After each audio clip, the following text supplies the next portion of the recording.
হয়ে গেছে ভাই। আপনারা বিশ্বাস করতে পারবেন না, যারা আপনারা গ্রামে থাকেন তাড়াতাড়ি ঢাকা যাত্রাবাড়িতে চলে আসুন।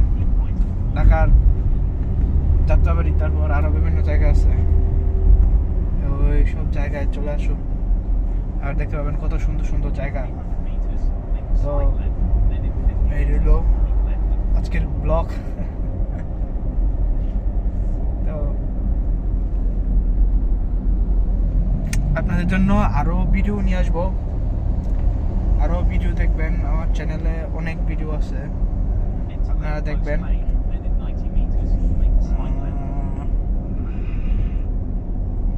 ওকে, গুড বাই।